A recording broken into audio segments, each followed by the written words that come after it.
Women power society India महिला एकता बालक विकास संपत्ति अलावरपुर में यह टीम पहुंची और इनकी राष्ट्रीय अध्यक्ष मोनिका अरोड़ा, काजल मंगलमुखी, राष्ट्रीय अध्यक्ष ट्रांसलेटर बिग शाखा WPS की तरफ से आज दीपिका महंत जी को नियुक्तिकरण किया गया। आओ देखें इस खास खबर को। पत्रकार सारी माइयां जुड़ने कल कोई दिक्कत परेशानी आती है तो यह साड़ा साथ देंगे, बहुत वधिया है। मेरा नाम मोनिका अरोड़ा है, मैं राष्ट्रीय अध्यक्ष हूँ women power society of India से और साथ ही साथ हरियाणा उच्च शिक्षा विभाग में सेक्सुअल हरासमेंट कमेटी में एज ए ज्यूरी मेंबर काम करती हूँ और बहुत समय से महिला एवं बाल आयोग के लिए काम कर रही थी और बहुत अच्छे स्तर पर बहुत बड़े बड़े मंत्रियों ने, बहुत बड़ी बड़ी सरकारों ने सराहा भी मेरे कार्य को। लेकिन अब ये मौका था जब कुछ और अलग करने की मन में आई इच्छा। तो पिछले 1 साल से मैं मंथन कर रही थी, हर जगह जा रही थी, मिल रही थी। तो मुझे सबसे ज़्यादा देख के दयनीय दशा लगती थी कि किन्नर समाज का कोई भी जो है सुनवाई नहीं है कहीं पे। इनके लिए अलग से वार्ड नहीं है, इनके लिए स्कूलों में प्रबंध नहीं है, इनके लिए अगर कुछ इनके साथ गलत हो जाता है तो पुलिस थानों के अंदर भी इनकी कोई व्यवस्था नहीं है कि इनकी सुनवाई इन्हीं के लोग सुने। तो उसको लेकर के काम करना चाह रही थी और करते करते आभास हुआ कि जैसे महिला विंग है हम सबके लिए, या बच्चों के लिए बाल कमीशन है, या कुत्ते बिल्लियों के लिए भी एनिमल एक्ट्स बना हुआ है, तो फिर इनके लिए क्यों नहीं है। तो यही सब विचार करते करते मैं ऐसे बहुत सारे समाज सेवी किन्नरों से मिली जो समाज के लिए बहुत कुछ कर रहे थे। अभी इतने किन्नरों से मिली हूँ, मुझे खुद यकीन नहीं आता। कई किन्नरों ने तो अपने घर में बच्चियां गोद ले रखी है। चलो किन्नरों को तो किन्नर बच्चे हर कोई दे देता है, लेकिन मैं जब मिली मैंने देखा कि बहुत सारी किन्नर बच्चियां भी बेटियां भी गोद ली इन्होंने, उनकी शिक्षा भी करवा रहे हैं, उनको पढ़ाई लिखाई के साथ साथ उनको विदेशों में भी भेज रहे हैं। तो इतनी अच्छी सोच इनकी होती है, पंछियों से प्यार है, फिर भी समाज में तिरस्कृत है, समाज इनकी कोई सुध नहीं लेता। तो जो अच्छे काम है, अभी लॉकडाउन के अंदर भी देखा बहुत अहम भूमिका निभाई इन्होंने, राशन बांटे, जरूरतमंदों को कपड़े वितरित किए। यही नहीं, पूरे ऑल ओवर इंडिया में हर जगह किन्नरों ने बहुत अच्छे काम किए, लेकिन किसी सरकार ने बिल्कुल नहीं सराहा। अगर किसी ने 1 लाख रुपए भी डोनेट किए तो प्रधानमंत्री जी ने बहुत लेटर लिख के उनको आए और बहुत कुछ किया, लेकिन जिन्होंने इतने बड़ी आम जनता को संभाला उनके लिए कोई सुध नहीं ली, एक प्रशस्ति पत्र तक नहीं दिया गया। तो मेरा ये मानना था कि जब हम ये सब चीजें देख रहे हैं तो क्यों ना आगे बढ़ करके इनके लिए कुछ करें। तो जैसे ही हम लोगों ने राष्ट्रीय किन्नर महासम्मान का सोचा कि चलो सरकारें शायद भूल गई हैं लेकिन उनको याद दिलाना जरूरी है, तो हमने राष्ट्रीय किन्नर महासम्मान के जरिए एक मंच दे करके इन सभी किन्नरों को सम्मानित करेंगे जिन्होंने समाज सेवा में बहुत बड़ी भूमिका निभाई। और दूसरा, आगे आकर के ये लोग बहुत काम भी कर रहे हैं, बहुत अच्छे, तो फिर क्यों ना इनको संगठित किया जाए एक छत के नीचे, क्यों ना इनको इकट्ठा किया जाए, क्योंकि अकेला चना कभी पहाड़ नहीं तोड़ सकता। तो इसलिए हम लोगों ने इन सभी को साथ लेने की सोची और इनकी एक विंग तैयार करने की सोची। जब ये लोग संगठित होंगे तो ये अपने हक के लिए कुछ भी जायज मांग जो है वो मनवा सकते हैं, और इनके लिए जो कानून लाना है, अगर ये एक छत के नीचे नहीं होंगे तो कोई भी इनको तोड़ सकता है। अभी हमने पीछे एकता जोशी हत्याकांड में भी देखा, आज तक उसकी सुनवाई नहीं हुई। मैं आपकी मीडिया के माध्यम से भी ये कहना चाहती हूँ कि एकता जोशी हत्याकांड के हत्यारों को कड़ी से कड़ी, सख्त से सख्त सजा हो और पूरे अच्छे से जांच हो। ऐसा ना हो कोई पैसों के दबाव के चलते कोई निर्दोष व्यक्ति को फंसा दिया जाए और जिन लोगों ने ये कार्य किया वो बड़ी आसानी से निकल जाएंगे। हमारा संगठन जाता है तो जितने भी हमारे संगठन में हमारे साथ जितने भी लोग जुड़े हुए हैं, चाहे नैना जी हैं यहाँ होशियारपुर से, चाहे आज दीपिका जी को जोड़ा गया है, रीना जी हैं बहुत अच्छी यहाँ से कार्यकर्ता, चाहत जी हैं, तो इन सभी के जरिए, काजल मंगलमुखी जी के जरिए एक ही संदेश देना चाहती हूँ कि हम अभी और नहीं सोएंगे, हम लोग सब जाग चुके हैं और अब हमारे हितों के लिए, हमारे उत्थान के लिए भी सरकारों को जागना होगा, यही कहना चाहती थी। जय हिंद, वंदे मातरम। क्या नाम है जी? हाँ जी, नमस्कार, मेरा नाम काजल मंगलमुखी है। मैं एक सोशल एक्टिविस्ट हूँ और साथ में ट्रांसजेंडर एक्टिविस्ट भी हूँ। मैं ट्रांसजेंडर वेलफेयर बोर्ड की मेंबर हूँ चंडीगढ़ से, और साथ में मैं एक संस्था चलाती हूँ मंगलमुखी ट्रांसजेंडर वेलफेयर सोसाइटी, मैं उसकी प्रेसिडेंट भी हूँ।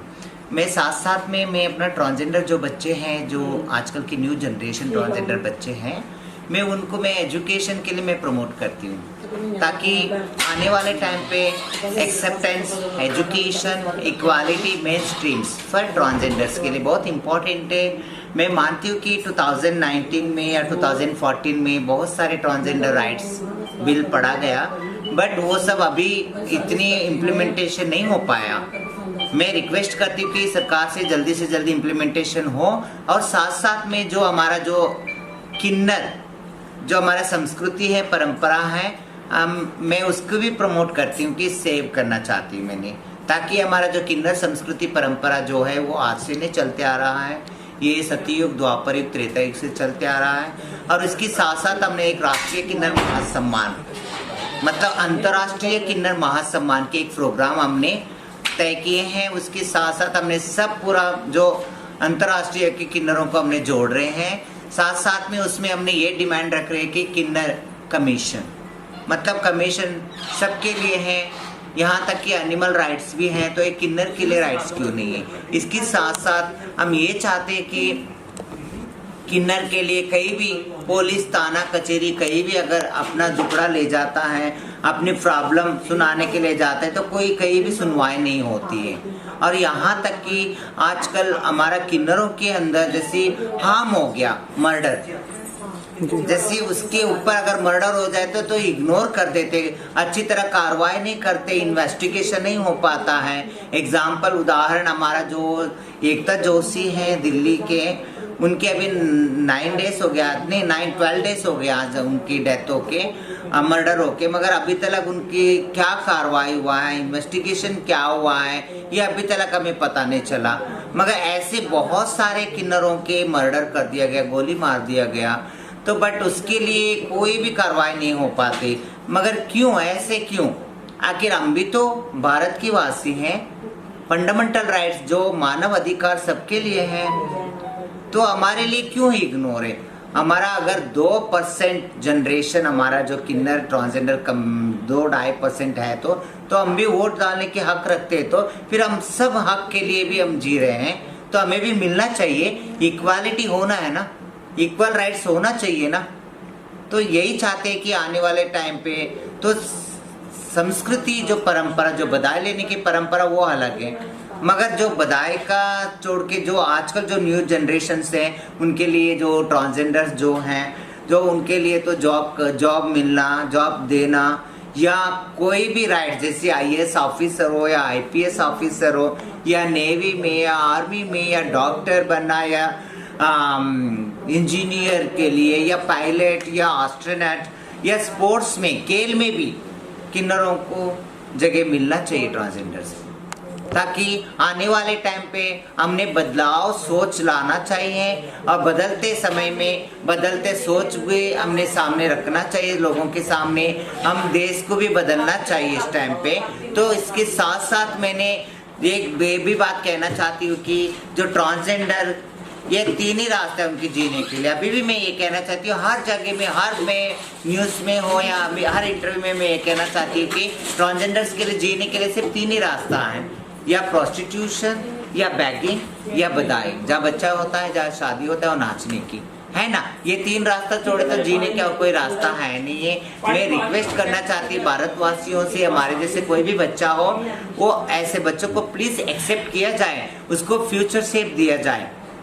मतलब जैसे मेल बेबी फीमेल बेबी को कैसा फ्यूचर शेप देते, भविष्य देते हैं, ऐसे हमारे जैसे बच्चों को भी दिया जाए। जब वो बच्चा जब टीनेज एज में जाएंगे तब पता लगेगा कि वो मेल है कि फीमेल है या ट्रांसजेंडर है। प्लीज तब कोई भी डिसीजन ले सकते हो। टेक्निक बहुत आगे बढ़ गए हैं, सेक्स रिसाइनमेंट सर्जरी की सुविधा भी है, तो बहुत कुछ हो सकता है, बदलाव आ सकता है। इंसान को मैं यही कहना चाहती हूँ कि मेल हो या फीमेल हो, मतलब नर हो या नारी हो, चाहे किन्नर हो, चाहे कोई भी हो, उसका सोच अच्छा होना चाहिए, कर्म अच्छा होना चाहिए। इसके लिए मैं सबसे यही रिक्वेस्ट करना चाहती हूँ, बदलते समय में और बदलते लोगों में हमने बदलते सोच भी हमने रखना जरूरी है, और सबको साथ लेके चलना जरूरी है। नमस्कार।